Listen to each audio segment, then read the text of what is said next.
Hey friends, so crazy times right now. A lot of you who are in ministry are canceling your services, and there's all kinds of changes going on. And one of the most natural responses you've had to this is, hey, let's move our worship assemblies online. And that sounds like a great idea. And then when you actually sit down to do it, I think there's some legitimate questions. Well, how do I preach online? How do I lead this church through an online environment? And we need to talk about this because, I mean, some of us went to school. We actually went to school learning how to preach, Mhm. and there were all of these assumptions. But probably one of the assumptions was that when you did it, you weren't staring at a computer screen, and that the congregation was actually in the room. And so today, I'm bringing in one of the best people I can think to talk about this. Seasoned minister, preacher, thinks about things at a very congregational level. Jim Martin. Hey, Jim, we need to talk about this because it's coming up this Sunday. Once again, it is coming up this Sunday. Yeah, and it's After, going to be for a long time. yeah. So what Uh, I'd like to kind of pitch to you, we just have some ideas we're going to throw out, and these are ideas for you as a preacher. These are things that you need to be thinking about as you preach online and as you lead worship services online. And so it's not just like you pressing play and then let's do press record and let's do Skype for my church. So Jim, we're just going to kind of walk people through a few tips that you have, things to think about when you preach online. okay. Um, so this past Sunday was like for a lot of churches. This was the first Sunday of churches meeting online, and it was interesting to me because this past Sunday I was not preaching anywhere. And so I'm home, like so many in your congregation. I'm on Facebook, and I have this experience of scrolling through Facebook and seeing the talking heads of my friends and so many other ministers, preachers, just one after the other, after the other, after the other. Um, I stepped into 4 different churches last Sunday, and that was interesting. But I'm glad we're doing this because I'll tell you, I really respect all of you who are trying to do this every Sunday, and you got this Sunday coming up. Yeah, I think it's interesting. That kind of makes some of us who preach a little self-aware, doesn't it? Like, oh man, as I'm telling them to go watch this online, and this is kind of like being at a lectureship where they can kind of walk the hall and peek Yep. their head in different rooms. Hmm. And it does make us a little self-conscious. That said, most of those people are doing this for the first time as well. And I'm just kind of thinking, if I'm a preacher and I'm sitting here and I'm crafting Sunday's message, what have I got to be thinking about? Because I just can't get up and do what I would do 3 Sundays That's ago. right. That's right. Uh, One thing I would be thinking about is my own demeanor and my tone. We're right in the thick of this coronavirus, and there is I mean, the clouds of anxiety are just thick. And uh, if we're not careful as preachers, we can take that on. Some of us, this is an opinion, but some of us may be reading far too much social media. Some of us may be watching far too many news stories, but you can begin to become that anxious person who then attempts to preach. Right. And so one place where I would start is in prayer and thinking about my presence and thinking about my voice, um, praying that I would be a calm presence, and that could be a precious gift to your church.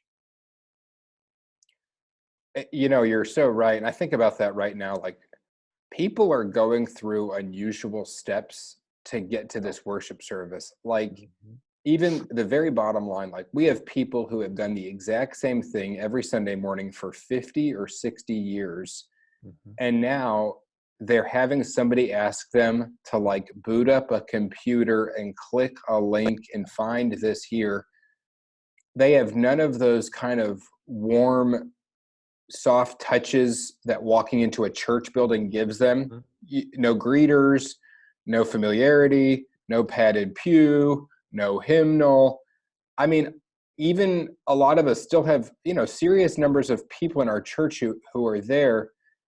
And I'm just imagining like, man, if I get up on the screen and I look like I'm anxious, I haven't Mhm. helped anybody. Yeah, yeah, that's right. Yeah. Um, no, I think that's just very important. That's a good place to begin. Is to begin with myself, even before the message. Um, I, What about the I mean, I just message? can't. What are we going to say? What do Uh, you say? Because I've never preached into a camera with no live audience. This is going to be weird. I'm going to start telling jokes and getting no laughter. What's going on? you know, I don't mean this. I don't mean this in a trite way at all. I mean this. I just really believe people need to hear the gospel. We need to, in a time where everything appears to be out of control, to just hear again that God is good and God is powerful, and and and and God is still with us. His presence is still with us in the building and at homes. Um, just think that's important. Uh, one suggestion I would make though is for all of us who are preaching to remember that context is really important. Hmm. Yes, I can scroll down the pictures of those preachers, those talking heads on Facebook, and choose where I go to church. But let me tell you, if I'm a member of your church, there's nobody like you. That's right. You know my people. You know my friends. You know me. Uh, and I think it's important that preachers don't just preach a generic message. Uh, where it sounds perfect coming off a manuscript. But, well, here's what I mean by that. On a Sunday morning, to just make some reference to the congregation, maybe a reference to the youth group or a reference to some people you talked to this week or a reference to a favorite event that you're looking forward to at the end of the year or something. All those can be really important.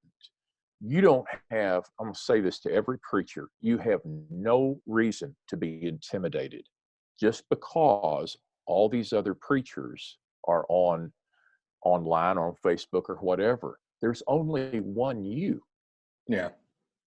and you are the one speaking to that congregation, and those people need to hear you. Yeah. I was thinking about this in terms of context. On an average Sunday morning, most people walk or most people drive their car. They're going to pass by some piece of your church signage as they pull in. They're Hmm. going to walk in. They're going to pick up some document that the church has printed telling That's right. them the news, the order, what's going on. Hmm. In our context, if people attend a Bible class, that comes before the worship assembly. People are going Hmm. to drop their kids off. And I've just thought about that in terms of like congregational life. They've had like 14 or 15 different touch points where That's they've right. received updates and they've received shaking hands, what's going on. They've had these alerts. This is who's here. This is what's going on. This is news gets to people way before it ever becomes public. They Hmm. hear things in the hallways and the breezeways. This Sunday, that is not going to be true. The That's first right. thing they will see is my face. Hmm. And so the generic is not going to go very well. Hmm. One thing you could do, Bob, as a preacher, and I don't know what room you're in.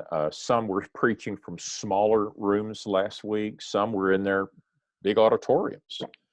But just a couple of practical things you could do before you preach, to just look around that room and think about where certain people sit.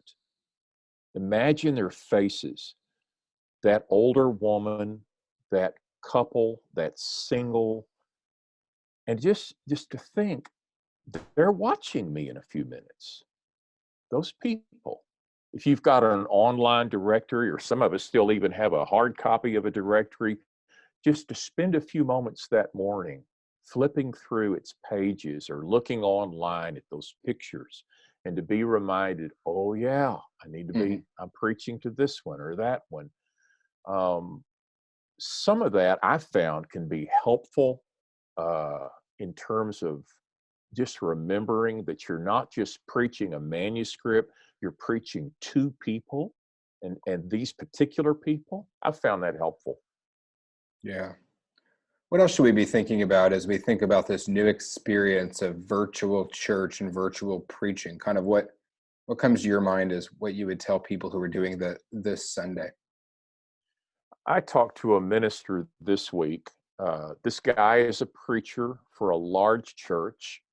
They have a staff, and I realize a lot of people watching this video have no ministry staff, but I'm trying to make a point here.